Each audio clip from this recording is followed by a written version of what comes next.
राधे राधे। पिछले वीडियो में हमने देखा कि भगवान कृष्ण ने हम सब में बैठे हुए अर्जुन को, ध्यान दीजिएगा, मैंने कहा हम सब में बैठे हुए अर्जुन को। तो ये जो कुरुक्षेत्र की श्रीमद् भगवत गीता है, ये कहीं और नहीं चल रही है, ये मेरे और आपके जीवन में चल रही है, मेरे और आपके मन मस्तिष्क में चल रही है। तो ये कुरुक्षेत्र का युद्ध कहीं और नहीं है, ये मेरा और आपका जीवन ही है। और इसीलिए जिस पल हम ये समझ जाएंगे कि श्रीमद् भगवत गीता किसी और के लिए नहीं, मेरे लिए कही गई है, तब अपने जीवन को गीता के संदेशों के अनुसार चलाना आसान हो जाएगा। तो पिछले वीडियो में भगवान कृष्ण ने हमें समझाया कि हे अर्जुन, जिस तरह से व्यक्तियों की श्रद्धा 3 तरह की होती है, सत्व, रजस और तमस, उसी प्रकार से सभी व्यक्तियों का आहार भी 3 तरह का होता है। तो इनडायरेक्ट वे में हम कह सकते हैं कि कोई व्यक्ति कैसा आहार खाता है, तो इसी से अंदाजा लग जाएगा कि उस व्यक्ति में किस गुण की प्रधानता होगी। यानी उसके विचार, उसके व्यवहार, उसके कर्म सात्विक होंगे या राजसी होंगे या तामसिक होंगे। आहार सबसे आसान तरीका है किसी व्यक्ति की जीवन शैली को समझने का, श्रीमद् भगवत गीता के अनुसार। फिर उसके बाद, क्योंकि भगवान कृष्ण ने अर्जुन से ये कहा था कि हे अर्जुन, यज्ञस तपस तथा दानन तेषाम भेद मिमम शृणु। यज्ञ, तप और दान, इन तीनों के भेद भी तुम मुझसे सुनो, मैं तुम्हें बताऊंगा। और यदि हम गहराई से सोचें तो हम मानव मात्र के जीवन में कर्तव्य के रूप में जो करने वाले कर्म हैं, वो 3 तरह के होते हैं। यज्ञ के रूप में किए जाने वाले, तप के रूप में किए जाने वाले और दान के रूप में किए जाने वाले। और ये तीनों ही कर्म ऐसे हैं जिसमें हमें लगता ये है कि हम दूसरे के लिए कर रहे हैं, लेकिन अपरोक्ष रूप से कहीं ना कहीं लाभ हमें मिलता है। जैसे हम ये सोचते हैं कि दान हम किसी गरीब को, निर्धन को, वंचित को, शोषित को, दुखी को, पीड़ित को कर रहे हैं, ब्राह्मण को कर रहे हैं, किसी के भी निमित्त कर सकते हैं। लेकिन अपरोक्ष रूप से हम सभी जानते हैं, हमारा अवचेतन मन जानता है कि हमारे शास्त्रों में यह भी कहा गया है कि अगर आप एक हाथ से दान देते हैं तो 100 गुना होकर मिलता है। तो अपरोक्ष रूप से हमें पता है कि जो भी दान कर्म हम कर रहे हैं, कहीं ना कहीं ये हमें लाभ देने वाला है। हम जो तप करते हैं, चाहे वो मोक्ष की कामना से करते हैं, लेकिन हमें पता है कि हमें फायदा होने वाला है। तो यहां भगवान कृष्ण ने कहा कि ये जो यज्ञ, तप और दान भी हम करते हैं, ये भी 3 तरह के होते हैं। तो पिछले वीडियो में यज्ञ के विषय में भगवान श्री कृष्ण ने हमें बताया था, जिसमें उन्होंने बताया कि ये जो कलयुग चल रहा है ना, इसमें धार्मिक अनुष्ठानों की संख्या तो बढ़ जाएगी, लेकिन उतना ही पापाचार, अनाचार, दुराचार, भ्रष्टाचार बढ़ जाएगा। और ये हम सब देख रहे हैं। आप जहां भी रहते हो और जिस भी राज्य से मेरा वीडियो सुन रहे हो, जिस भी शहर से मेरा वीडियो सुन रहे हो, आप अपने यहां अंदाजा लगा सकते हैं, गिन सकते हैं कि धार्मिक अनुष्ठान कितने ज्यादा हो रहे हैं। लेकिन इतने ज्यादा धार्मिक अनुष्ठान होने के बाद भी अगर धर्म का पतन हो रहा है, मौलिक जो वैल्यूज होती हैं उनका पतन हो रहा है, हमारे व्यवहार में, हमारे आचार विचार में, हमारे संस्कारों में जो पतन हो रहा है, वो क्यों हो रहा है? तो उसके बारे में भी भगवान श्री कृष्ण पहले ही कह गए थे कि विधिहीनम असष्टानम, मंत्रहीनम अदक्षिणम। जो विधिहीन होगा, बिना मंत्रों का होगा, बिना एक यथा योग्य ब्राह्मण को दक्षिणा दिए होगा, बिना मंत्रों के होगा और बिना श्रद्धा के होगा, वो जो यज्ञ है वो तामसी होगा। तो जितने भी धार्मिक अनुष्ठान हम देख रहे हैं, उसमें से अधिकांश धार्मिक अनुष्ठानों में आप देखेंगे श्रद्धा नहीं है, उच्छृंखलता है, खूब म्यूजिक है, खूब आनंद है, खूब हल्ला है, शोर है, नृत्य है, श्रद्धा नहीं है। वहां पर फोटो खींची जा रही है, वहां पर खूब मीडियाबाजी हो रही है, वहां खाया पिया जा रहा है, वहां सब कुछ हो रहा है, लेकिन वहां श्रद्धा नहीं है। तो इस तरह के जो अनुष्ठान है वो तामसी अनुष्ठान है। और यही कारण है कि इतने धार्मिक अनुष्ठान होने के बावजूद भी आपको कलयुग पे धर्म का प्रभाव दिखाई नहीं देता, क्योंकि धर्म का प्रभाव आम व्यक्ति के जीवन पे दृष्टिगोचर होना चाहिए, जो कि नहीं है। तो फिर आगे बढ़ते हैं भगवान कृष्ण। उन्होंने कहा कि अर्जुन, अब तुम ये तो समझ गए ना कि यज्ञ किस तरह के होते हैं। अगर दंभ के लिए, दिखावे के लिए, अहंकार को बढ़ाने के लिए, मेरा नाम हो, मेरी संस्था का नाम हो, ऐसा दिखावा करने के लिए कोई यज्ञ कर्म कर रहे हैं तो वो राजसी है। किसी फल की कामना से कर रहे हैं तो वो राजसी है। लेकिन मोक्ष की बात अगर कर रहे हो तो फिर इन सभी गुणों से ऊपर उठ के बात करनी पड़ेगी, क्योंकि इंसान का जीवन जो है, ये आगे आपको भगवान कृष्ण हमें बता रहे हैं, बताएंगे।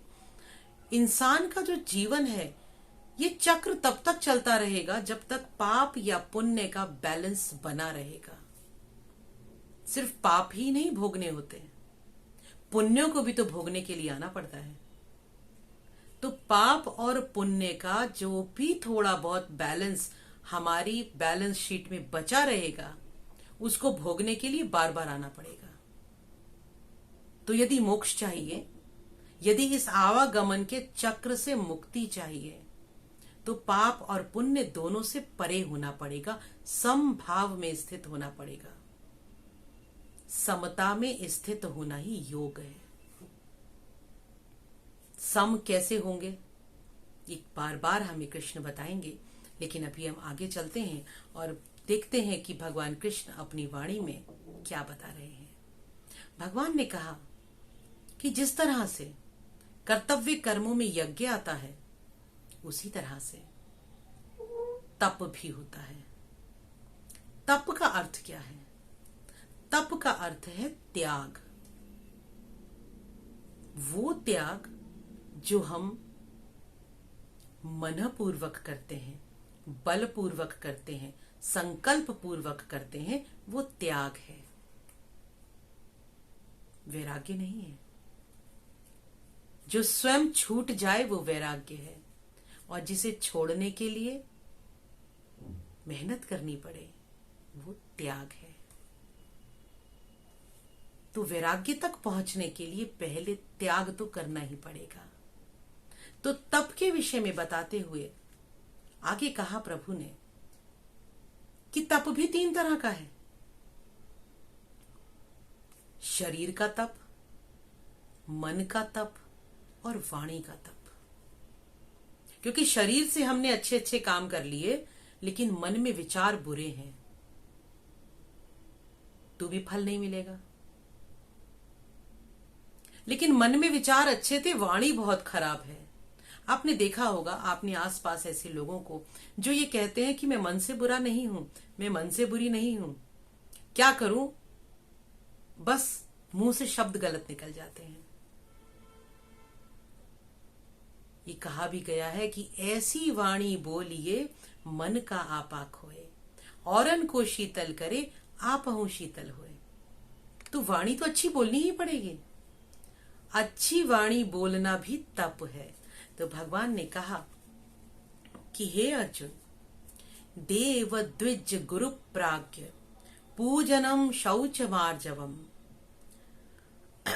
देव यानी देवता, द्विज यानी ब्राह्मण। ब्राह्मण कौन? जो ब्रह्म को जानता है, जो ब्रह्म के बारे में बताता है। यहां पर ब्राह्मण जाति से कोई अर्थ नहीं है, ब्राह्मण वर्ण से कोई अर्थ नहीं है। ब्राह्मण का अर्थ है, श्रीमद् भगवद गीता में भगवान ने बार बार कहा, ब्राह्मण वो है जो ब्रह्म को जानता है, जो आत्म तत्व को समझ गया, जो उस परम चेतन को समझ गया, वो ब्राह्मण है। तो देवताओं का, ब्राह्मण का, गुरु का, गुरु मतलब एक तो गुरु वो जिसने आपको दीक्षा दी, जिसने आपको उस परमात्म तत्व का मार्ग बताया। गुरु का दूसरा अर्थ होता है बड़ा, जो आपसे पद में बड़ा है, यानी माता पिता। जैसे कहा जाता है कि माता जीवन की प्रथम गुरु होती है, तो गुरु यानी माता पिता, आचार्य जिन्होंने जीवन की शिक्षा दी है। और कोई भी वो व्यक्ति जो आपसे चेतना में बड़े हैं, पद में बड़े हैं, उम्र में बड़े हैं, ऐसे सभी व्यक्तियों का पूजन करना है। शौच मार्जवम ब्रह्मचर्य महिंसा च शारीरन तप उच्यते। अहिंसा रखनी है, शौच यानी शुचिता रखनी है, पवित्रता रखनी है। तो इस शरीर की शुद्धि रखनी है, इस शरीर को सदैव धो पोंछ कर मांझ कर रखना है, पवित्र रखना है, ब्रह्मचर्य का पालन करना है।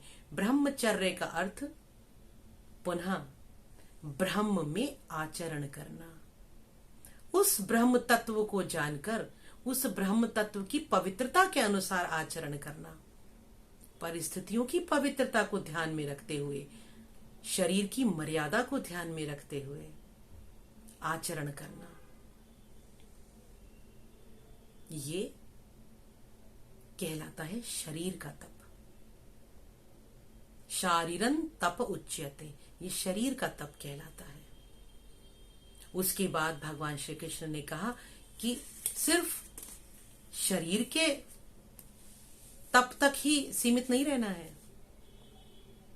आगे बढ़ो। शुद्धि कैसे होगी शरीर की? शरीर की शुद्धि के लिए भोजन की शुद्धि का ध्यान रखना जरूरी है, आचार विचार की शुद्धि का ध्यान रखना जरूरी है, समय पर खाना, समय पर सोना, समय पर पूजा करना, ये पाबंदी भी जरूरी है, क्योंकि तप है। त्याग ऐसे नहीं होता। हमें मनपूर्वक, बलपूर्वक, संकल्प पूर्वक इन कार्यों को करना है। जो गलत कार्य हैं, जो गलत काम है, जो गलत भोजन है, जैसा पहले श्लोकों में बताया गया, वो हमें छोड़ना है। तो शरीर का तप तभी कहलाएगा। उसके बाद वाणी के तप की बात करते हुए बहुत ही सुंदर कहा, अनुद्वेग करम वाक्यम। ऐसे वाक्य जो किसी के मन में उद्वेग पैदा ना करे। सत्यम प्रिय हितई चयत, सत्य बोले और ऐसा बोले जो प्रिय लगता हो, मधुर भाषी रहे, सदैव दूसरों के हित की बात करें, इसका अगर ध्यान रखेंगे। और स्वाध्याभ्यसन, स्वाध्याय करें, अभ्यास करें। किस चीज का? जिह्वा को स्वाध्याय का एक व्यसन होना चाहिए। अच्छा पढ़ना है, उस ब्रह्म के बारे में जानना है, आत्म तत्व के बारे में मनन करना है। और अभ्यास कैसे? जिह्वा को अभ्यास होना चाहिए अच्छी बातें बोलने का, मधुर वाणी बोलने का, नाम जप करने का, भजन कीर्तन करने का। इसे ही वांगमयन तप उच्यते, वाणी का तप कहा जाता है। देखा होगा आपने, आपके आसपास ऐसे लोग होंगे जो बहुत मीठा बोलते होंगे, हमेशा सच बोलते होंगे, उनकी बात से कभी किसी को क्रोध नहीं आता होगा, सदा ईश्वर के नाम में लगे रहते होंगे, उनकी जिह्वा सदैव भगवान कृष्ण का या उनके इष्ट का नाम लेती रहती होगी। तो इस तरह के लोग अपनी वाणी का तप करते हैं, उनकी वाणी तपस्वी वाणी कहलाती है। और जो भी उन लोगों से मिलता है, उनके आसपास से रहता है, वो भी उनकी वाणी के इस तप की ऊर्जा को महसूस कर सकता है। फिर ईश्वर ने कहा कि वाणी तो बड़ी मधुर है, क्योंकि आज के इस कलयुग में हमें ऐसे लोग भी देखने को मिलते हैं जो मुंह में राम और बगल में छुरी होते हैं, है ना? तो ये भी नहीं करना। इसीलिए कलयुग का ध्यान रखते हुए आगे भगवान कृष्ण ने कहा, मनः प्रसादस् सौम्यत्वम, मनः प्रसादस् सौम्यत्वम, मौनमात्म विनिग्रहः, भाव संशुद्धिरित्येतत् तपोमान समुच्यते।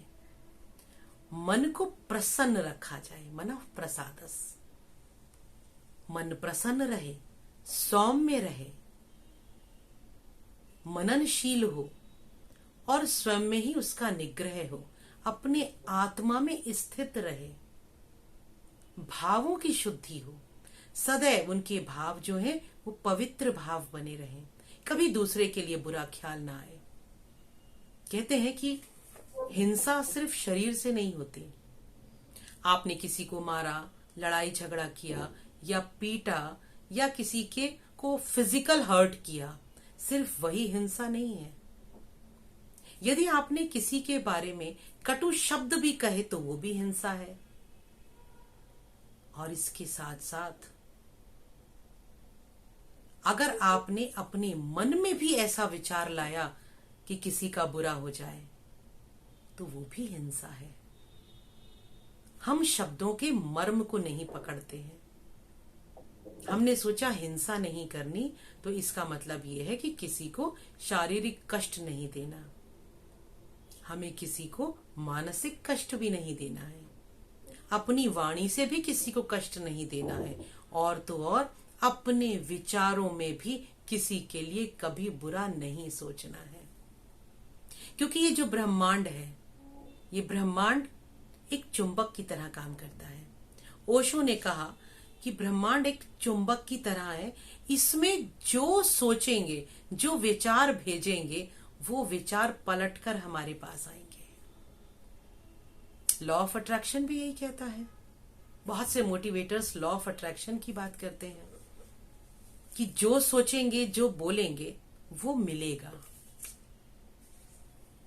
तो अगर हम अपनी वाणी से या अपने विचारों से किसी को कष्ट पहुंचाने की बात करते हैं, किसी का बुरा सोचते हैं, तो वो इस ब्रह्मांड में विचार सदैव बने रहते हैं। एक बात हमें ध्यान रखनी होगी, ये जो संपूर्ण ब्रह्मांड है, ये एनर्जी है। अभी हम आगे और पढ़ेंगे और आगे के और वीडियोस में देखते जाएंगे। संपूर्ण ब्रह्मांड एनर्जी का गोला है। एनर्जी से ही सब कुछ हो रहा है। आप और मैं, हम एनर्जी है। हम जो बोल रहे हैं वो एनर्जी है, हम जो सोच रहे हैं वो एनर्जी है।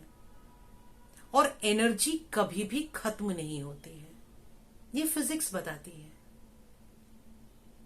यदि मेरे इस वीडियो को कुछ विज्ञान पढ़ने वाले छात्र सुन रहे हैं तो उन्होंने पढ़ा होगा, मैटर कभी खत्म नहीं होता, कभी उसे नष्ट नहीं कर सकते, एनर्जी को कभी नष्ट नहीं कर सकते, एनर्जी हमेशा बनी रहती है।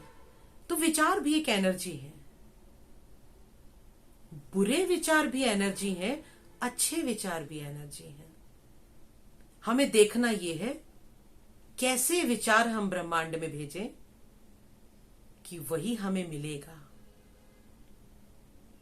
कहते हैं जैसा करोगे वैसा भरोगे, जैसा सोचोगे वही पाओगे, जो बोओगे वही काटोगे। इसका अर्थ क्या है?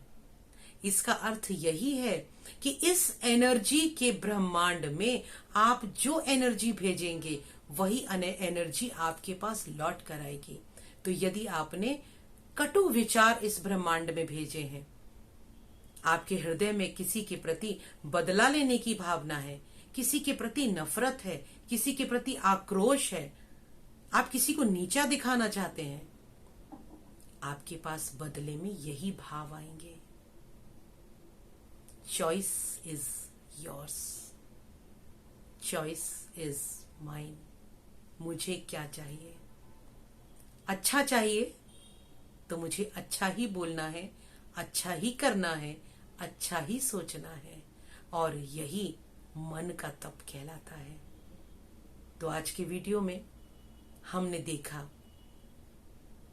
कि भगवान कृष्ण ने कितनी खूबसूरती से हमें ये बता दिया कि इस जीवन में अगर सुख, आनंद, प्रेम, शांति, समृद्धि, सौभाग्य चाहिए तो अपने शरीर, अपने मन और अपनी वाणी से यही हमें दूसरे को देना है। तो जिस पल हम ये देना सीख जाएंगे उसी पल ये सब हमें डबल होकर मिलने लगेगा। तो फिर मिलेंगे अगले वीडियो में, तब तक के लिए राधे राधे।